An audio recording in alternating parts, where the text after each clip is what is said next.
ಮಾಧ್ಯಮದ ಸ್ನೇಹಿತರೆ, ಇಡೀ ರಾಜ್ಯದ ಗಮನವನ್ನು ಸೆಳೆದಿರುವಂತಹ ದಾವಣಗೆರೆ ದಕ್ಷಿಣ ವಿಧಾನಸಭಾ ಕ್ಷೇತ್ರದ ಉಪಚುನಾವಣೆ ಹಾಗೂ ಬಾಗಲಕೋಟೆ ಕ್ಷೇತ್ರದ ಉಪಚುನಾವಣೆ, ಈ ಎರಡು ಉಪಚುನಾವಣೆಗಳು ಈ ರಾಜ್ಯದಲ್ಲಿ ಭಾರಿ ಸುದ್ದಿಯನ್ನು ಇವತ್ತು ಮಾಡ್ತಾ ಇರುವಂಥದ್ದು.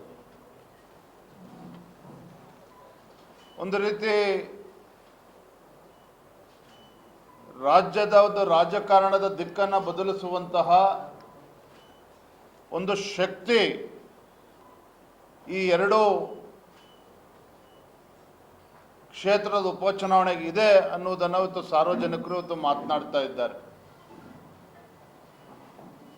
ವಿಶೇಷವಾಗಿ ದಾವಣಗೆರೆ ದಕ್ಷಿಣ ಕ್ಷೇತ್ರದ ಉಪಚುನಾವಣೆ ಕ್ಷೇತ್ರದ ಬಗ್ಗೆ ಮಾತನಾಡೋದಾದರೆ, ಈ ಕ್ಷೇತ್ರದ ಮತದಾರರು ಬದಲಾವಣೆಯನ್ನು ಬಯಸ್ತಾ ಇದ್ದಾರೆ.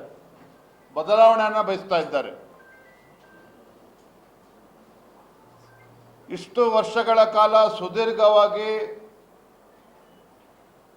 ಕಾಂಗ್ರೆಸ್ಸಿನ ಹಿಡಿತದಲ್ಲಿದ್ದರೂ ಸಹ,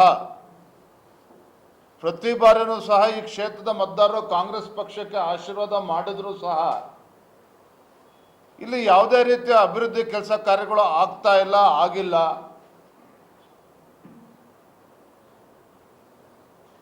ಇದ್ರ ಬಗ್ಗೆ ಮತದಾರರು ಇವತ್ತು ಬೇಸತ್ತಿದ್ದಾರೆ.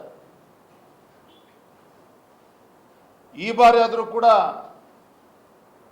ನಾವು ಬದಲಾವಣೆಯನ್ನು ಮಾಡಬೇಕು,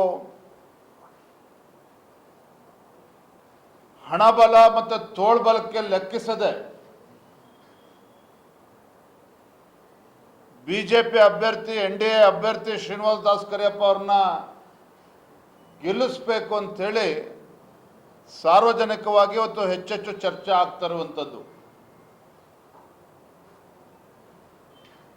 ಒಬ್ಬ ಸಾಮಾನ್ಯ ವ್ಯಕ್ತಿ ಶ್ರೀನಿವಾಸ್ ದಾಸ್ ಕರಿಯಪ್ಪನ ಗೆಲ್ಲಿಸಿದ್ರೆ ಬಡವರಿಗೆ ಅನುಕೂಲ ಆಗ್ತದೆ,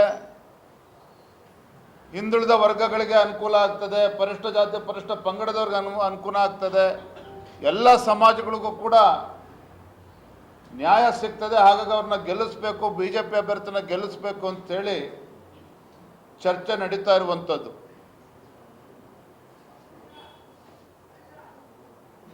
ನನಗೆ ಭಾಳ ವೈಯಕ್ತಿಕವಾಗಿ ಸಂತೋಷ ಆಗಿರುವಂಥದ್ದು, ತಮಗೆ ತಿಳಿದಿರೋ ಹಾಗೆ ಸಾಕಷ್ಟು ಗೊಂದಲಗಳು ಇದ್ದರೂ ಸಹ ಒಂದು ಬಾರಿ ನಮ್ಮ ಪಕ್ಷದ ವರಿಷ್ಠರು ಶ್ರೀನಿವಾಸ್ ದಾಸ್ ಕರಿಯಪ್ಪನವರೇ ಅಭ್ಯರ್ಥಿ ಅಂತೇಳಿ ಘೋಷಣೆ ಮಾಡಿದ ನಂತರದಲ್ಲಿ ನಮ್ಮ ಪಕ್ಷದ ಎಲ್ಲ ಮುಖಂಡರುಗಳು ಒಟ್ಟಾಗಿ ಒಂದೇ ಧ್ವನಿಯಲ್ಲಿ ಪಕ್ಷದ ಅಭ್ಯರ್ಥಿಯ ಪರವಾಗಿ ದುಡಿಯುವಂಥ ಒಂದು ಕೆಲಸಕ್ಕೆ ಇಳಿದಿರುವಂಥದ್ದು ಕೇವಲ ದಾವಣಗೆರೆ ದಕ್ಷಿಣ ಮತಕ್ಷೇತ್ರಕ್ಕಷ್ಟೇ ಅಲ್ಲ, ಇಡೀ ರಾಜ್ಯಕ್ಕೆ ನಮ್ಮ ಕಾರ್ಯಕರ್ತರ ಮುಖಂಡರ ಒಗ್ಗಟ್ಟು ಇಡೀ ರಾಜ್ಯಕ್ಕೆ ಒಂದು ಒಳ್ಳೆ ಸಂದೇಶವನ್ನು ನೀಡಿದೆ ಅಂತ ಹೇಳಿದಕ್ಕೆ ನಂಗೆ ತುಂಬ ಸಂತೋಷ ಆಗ್ತದೆ. ಪ್ರತಿ ಬೂತ್ನಲ್ಲೂ ಸಹ ನಮ್ಮ ಕಾರ್ಯಕರ್ತರು ಹಗಲು ರಾತ್ರಿ ಶ್ರಮನ ಆಗ್ತಾ ಇದ್ದಾರೆ. ಮತದಾರರ ಮನಸ್ಸನ್ನು ಗೆಲ್ಲುವಂಥ ಒಂದು ಪ್ರಯತ್ನದಲ್ಲಿ ಬಹಳ ದೊಡ್ಡ ಪ್ರಮಾಣದಲ್ಲಿ ಯಶಸ್ವಿ ಆಗ್ತಾ ಇರುವಂಥದ್ದು ಕೂಡ ನಾನು ನೋಡ್ತಾ ಇದ್ದೇನೆ. ನನಗೆ ಸಂಪೂರ್ಣ ವಿಶ್ವಾಸ ಇದೆ, ಈ ಬಾರಿ ದಾವಣಗೆರೆ ದಕ್ಷಿಣ ಕ್ಷೇತ್ರದ ಒಂದು ಫಲಿತಾಂಶ ಭಾರತೀಯ ಜನತಾ ಪಾರ್ಟಿ ನಿಶ್ಚಿತವಾಗಿ ಗೆದ್ದೇ ಗೆಲ್ತದೆ.